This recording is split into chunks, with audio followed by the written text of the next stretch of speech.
സാമ്പത്തിക വർഷത്തിന്റെ അവസാന സമയം നിർവഹണ ഉദ്യോഗസ്ഥരുടെ നിയമനവും ചുമതല കൈമാറ്റവും നടത്തുന്നത് പ്രാദേശിക വികസന പ്രവർത്തനങ്ങൾക്ക് തിരിച്ചടിയാവുന്നു. ജില്ലയിൽ 23 പഞ്ചായത്തുകളിലാണ് പുതിയ അസിസ്റ്റന്റ് എഞ്ചിനീയർമാരെ നിയമിച്ച് സർക്കാർ ഉത്തരവായത്.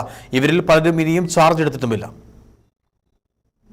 ത്രിതല പഞ്ചായത്തുകളിലെ ജീവനക്കാരുടെ സ്ഥലം മാറ്റം പദ്ധതി നിർവഹണത്തിന് തിരിച്ചടിയാവുന്നു. പുതിയതായി ചാർജ് എടുത്താൽ തന്നെ കൈമാറിക്കിട്ടിയ എസ്റ്റിമേറ്റ് മുതൽ പ്രവൃത്തി ചെയ്യുന്നതുവരെയുള്ള നടപടിക്രമങ്ങൾ പൂർത്തീകരിക്കേണ്ടത് പുതിയ എഇമാരാണ്. ഇവരുടെ പരിജ്ഞാനക്കുറവും പരിശോധിച്ച് ഉറപ്പാക്കാനുള്ള സമയവും പ്രശ്നമാകും. മാത്രമല്ല, പുതിയ എഇമാരുടെ പേരിൽ ഡിജിറ്റൽ സിഗ്നേച്ചർ ഉണ്ടാവണം. ഇതിന് കുറഞ്ഞത് 15 ദിവസമെങ്കിലും ആവശ്യമാണ്. അപ്പോഴേക്ക് മാർച്ച് മാസം കഴിയുകയും പദ്ധതി അവതാളത്തിലാവുകയും ചെയ്യും. പദ്ധതി നിർവഹണത്തിന് അവസാന ഘട്ടത്തിലേക്ക് ഗ്രാമപഞ്ചായത്തുകൾ കടക്കുക. ഈ അവസരത്തിൽ പുതിയ എഇയെ അപ്പോയിൻമെൻറ്റ് ചെയ്യുന്നു.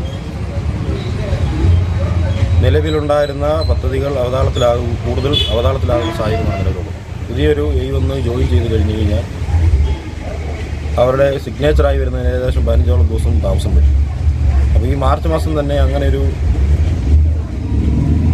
നിയമനം സർക്കാരിൻ്റെ ഭാഗത്ത് ഉണ്ടായിരിക്കുന്നത് ഗ്രാമപഞ്ചായത്തുകളുടെ പദ്ധതി നിർവഹണത്തിൽ ഗുരുതരമായ വീഴ്ച വരുത്തുന്നതായി.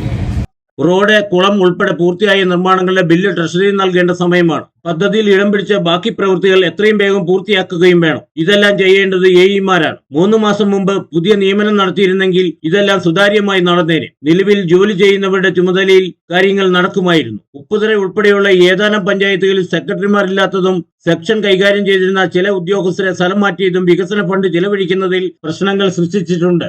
K Jayakumar, Idukki vision news, Upputhara.